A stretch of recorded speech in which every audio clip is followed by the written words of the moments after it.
भारत दुनिया की तीसरी सबसे बड़ी अर्थव्यवस्था बन जाएगा 2027 तक। एक दशक के अंदर भारत का शेयर बाजार जो है दुनिया का तीसरा सबसे बड़ा जो है वो शेयर बाजार होने वाला है। 2023 में जहां यूएसए, जर्मनी जैसी इकोनॉमी जो है नेगेटिव ग्रोथ के अंदर जा रही हैं, वहां पर भी भारत जो है वो 7.2 की जो है पॉजिटिव ग्रोथ बनाए रखे हुए है। वर्ल्ड बैंक की अगर रिपोर्ट की माने तो भारत का मंदी में यानी कि रिसेशन में जाने का चांस जो है वो 0% ऐसा और किसी देश के साथ में भी नहीं है। हमारे पड़ोसी मुल्क जैसे बांग्लादेश, श्रीलंका, पाकिस्तान सब जो है कर्जा मांग रहे, बोल रहे हैं हमें बेल आउट दे दो, बेल आउट दे दो। और वहां पर भी जो है भारत इतनी अच्छी तरह से खड़ा है। चाइना भी जो है बीच में थोड़ा सा डगमगा गया था, परंतु भारत नहीं डगमगा रहा है। ऐसा क्या चल रहा है भारत के अंदर, आज की इस वीडियो के अंदर हम लोग जो है वो जानने की कोशिश करेंगे। देखिए, सबसे पहले समझते हैं कि बाकी की जो कंट्रीज हैं उनके अंदर जो है वो रिसेशन, मंदी आई क्यों, वो जो है वो क्यों डूब रही है। सबसे पहला कारण है इसका कोविड क्राइसिस का आना। जब कोविड आया था तब लोगों ने जो है वो सिर्फ और सिर्फ जो है दो ही चीजों के ऊपर फोकस किया था, पहला खाना और दूसरी जो है दवाइयों के ऊपर। जब मैन्युफैक्चरिंग प्लांट थे, उन्होंने सामान ले रखा था, उन्होंने चीजें मैन्युफैक्चर करी, लोगों ने अपना पैसा जो है सेविंग अकाउंट के अंदर डाल लिया, शेयर मार्केट से पैसा निकाल लिया और लोगों ने जो है सिर्फ बेसिक चीजों को जो है वो खरीदना शुरू कर दिया। जैसे मैन्युफैक्चरिंग स्लो पड़ी और जब ओवरऑल मैन्युफैक्चरिंग स्लो पड़ती है, कंपनीज को लॉसेस होता है, तो कहीं ना कहीं ये जो है वो स्नोबॉल इफेक्ट जनरेट करता है किसी देश का रिसेशन में जाने का, उनकी जीडीपी ग्रोथ जो है वो नेगेटिव में चली जाएगी। अब इसके साथ ही जो दूसरा कारण ये हुआ जब रशिया और यूक्रेन की वॉर आई। अभी वेस्ट ने तो बोल दिया कि भाई साहब हम जो रशिया से ऑयल नहीं लेंगे, परंतु मैन्युफैक्चरिंग के अंदर सबसे इंपॉर्टेंट चीज होती है ऑयल एंड गैस। जो बिजलियां चलती हैं कारखानों के अंदर वो जो थर्मल पावर प्लांट से बनती है। लॉजिस्टिक जो आपका वो जो है वो ऑयल के बिना जो है संभव नहीं है। अब वेस्ट ने ऐसा बोल तो दिया, पर दुनिया का सबसे बड़ा ऑयल और गैस का सप्लायर है रशिया।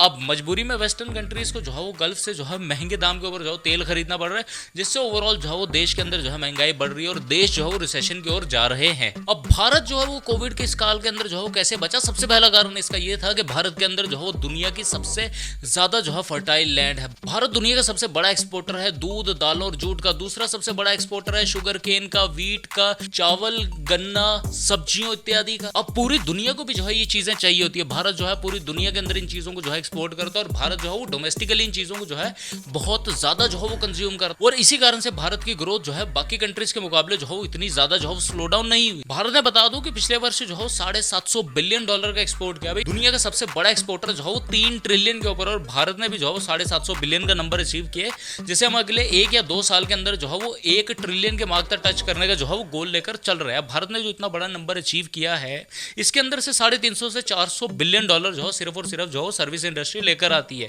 भारत जो है दुनिया के अंदर जो है सॉफ्टवेयर और आईटी का जो है वो हब बन चुका है। क्यों? क्योंकि इंडिया के अंदर जो है सॉफ्टवेयर बनाना जो है वो काफी ज्यादा चीप है as compare to western countries और चाइना के ऊपर। आप जो है इन चीजों के लिए भरोसा कर नहीं सकते। आपको जो है रिलायबल कंट्री चाहिए। आज दुनिया के अंदर ग्लोबल आईटी कंपनीज में टीसीएस, एचसीएल, इन्फोसिस, विप्रो, इन सारी कंपनीज का जो है वो नाम आ रहा है। यूएस, यूरोप के जितने भी एप्स है वो आज सारे के सारे जो है भारत के अंदर जो है बनाए जा रहे हैं। अब एक कारण और है कि भारत के लोग जो है वो अंग्रेजी बड़ी अच्छी बोलते हैं। इस कारण से दुनिया का जो कस्टमर सपोर्ट है वो भी जो है वो इंडिया के अंदर शिफ्ट होता जा रहा है। बाहर की कंट्रीज जो आउटसोर्स कर देती है इंडिया के अंदर अपने से 7-8 गुना कम प्राइस के ऊपर, और इंडियन लोग भी जो बड़ी खुशी खुशी काम कर लेते हैं। इस कारण से दुनिया की आईटी इंडस्ट्री जो है वो अब इंडिया के अंदर जो है शिफ्ट होती जा रही है। अब कोविड आने के कारण जो है वो दुनिया तो ऑफलाइन हो गई, परंतु ऑनलाइन एप्स का जो है बहुत ज्यादा बूम बढ़ गया। इसके अंदर इंडिया ने जो है वो सबसे ज्यादा जो है ग्रोथ दिखाई। अब जो है वो एआई का कहीं ना कहीं जमाना आ चुका है और एआई के अंदर भी जो है वो इंडिया के कोडर्स जो है बहुत ही ज्यादा जो है इनपुट दे रहे हैं अपना। तीसरी चीज है फार्मा। भारत जो है वो दुनिया का 20% फार्मा जो है वो अकेले कंट्रोल करता है।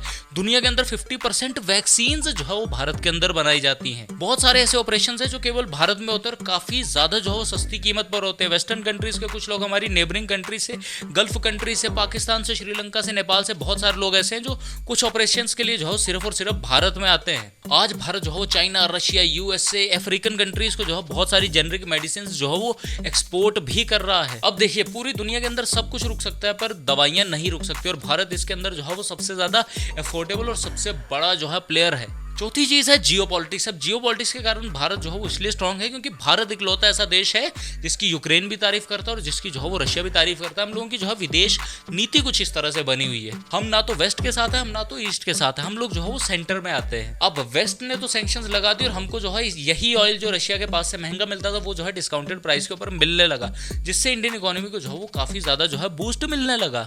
बाकी कंट्री जो है ऐसा नहीं कर पाई वेस्ट के दबाव में। इंडिया ने जो अपना स्टैंड रखा और हम लोगों को जो है वो महंगाई महंगाई को कंट्रोल करने के अंदर आसानी हुई। इसके अलावा भारत ने जो है कोविड के अंदर, जब पूरी दुनिया घरों के अंदर बंद थी, भारत जो है वो रोड के ऊपर रोड बनाया जा रहा था। 2025 के अंदर भारत के अंदर जो है अमेरिका से भी जो है वर्ल्ड क्लास जो है वो रोड्स होने वाले हैं। अब इन रोड्स का फायदा ये होने वाला है, लॉजिस्टिक की स्पीड हम लोगों की जो है बिजनेसेस के अंदर काफी इंप्रूव हुई। कोविड के बाद बिजनेस जो है एकदम झटके से ऊपर चढ़ने लगे।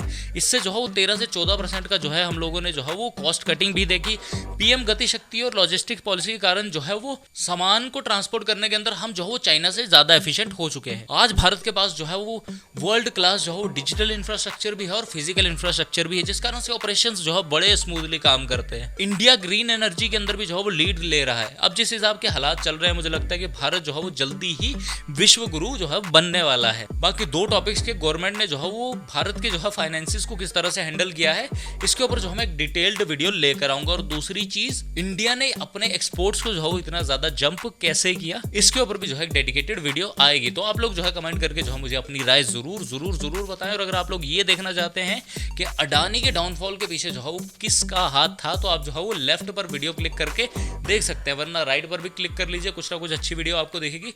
चलता हूं, जय हिंद, वंदे मातरम।